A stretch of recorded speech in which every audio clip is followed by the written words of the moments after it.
Sunday के double header में Kolkata night Riders और पंजाब किंग्स अपने रिस्पेक्टिव मुकाबले जीत जाते हैं, जिसकी वजह से प्लेऑफ की रेस और भी ज़्यादा इंटरेस्टिंग हो जाती है। अगर आप पॉइंट्स टेबल उठाकर देखो, आरसीबी नंबर 1 पे बना हुआ है, 16 पॉइंट्स है उनके 11 मैचेस में। 16 पॉइंट्स पर अमूमन आप मानते हैं कि प्लेऑफ स्पॉट आपका तय है, लेकिन क्योंकि ये सीज़न बहुत ज़्यादा कंपैटिटिव है, इसलिए आरसीबी चाहेगा ज़रूर कि एक मैच और जीत जाए और 18 पे थोड़ा सेफ फील करे। उसके बाद नंबर 2 पर पंजाब किंग्स कल मुकाबला जीतते हैं, अपने धर्मशाला का कर्स ब्रेक करते हैं। काफ़ी समय से धर्मशाला पे उन्होंने मुकाबला नहीं जीता था, कल आखिरकार वो कर्स ब्रेक किया और 15 पॉइंट्स के साथ नंबर 2 पर है। क्योंकि 15 पॉइंट्स भी आपके लिए इनफ शायद ना हो इस सीज़न में, पंजाब भी ज़रूर चाहेगा बचे हुए 3 मुकाबलों में से एक जीतकर 17 पॉइंट्स बनाकर एटलीस्ट प्लेऑफ के लिए अपनी दावेदारी पक्की कर ली जाए।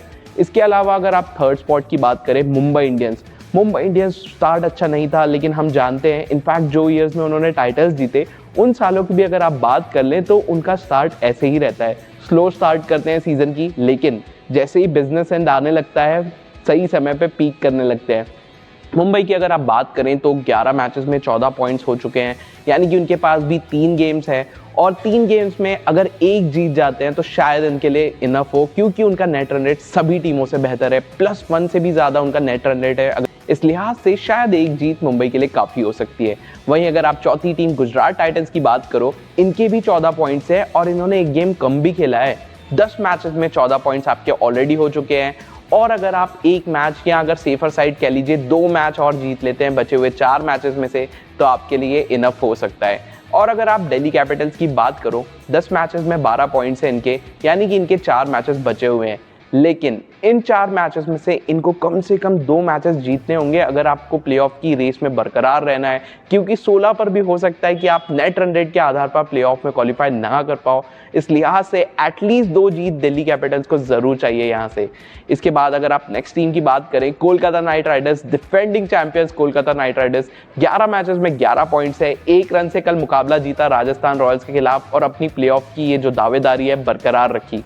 केकेआर के लिहाज से बचे हुए 3 गेम्स में से अगर वो तीनों जीत जाते हैं तो 17 पॉइंट्स उनके हो जाएंगे, जिसका ये मतलब है कि वो श्योर शॉट क्वालिफाई कर जाएंगे प्लेऑफ्स के लिए, क्योंकि 15 और 16 पॉइंट पे शायद आपका नेट रन रेट फंस जाए। उस लिहाज से केकेआर को बचे हुए तीनों मैचेस जीतने होंगे।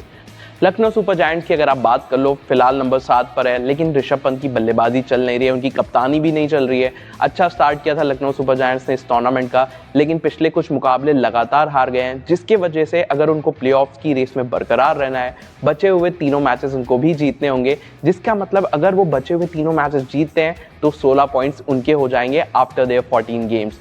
वहीं अगर आप चेन्नई सुपर किंग्स और राजस्थान रॉयल्स की बात करें, वो टोटली टूर्नामेंट से बाहर है। सनराइजर्स हैदराबाद भी ऑफिशियली टूर्नामेंट से बाहर है, क्योंकि अगर वो बचे हुए मैचेस अपने जीत भी लेते हैं तो मैक्सिमम उनके 14 पॉइंट्स हो जाएंगे, और अगर आप टॉप 4 की बात करें तो ऑलरेडी टीम्स के 14 पॉइंट्स हो चुके हैं। उस लिहाज से सनराइजर्स भी अनऑफिशियली टूर्नामेंट से बाहर है।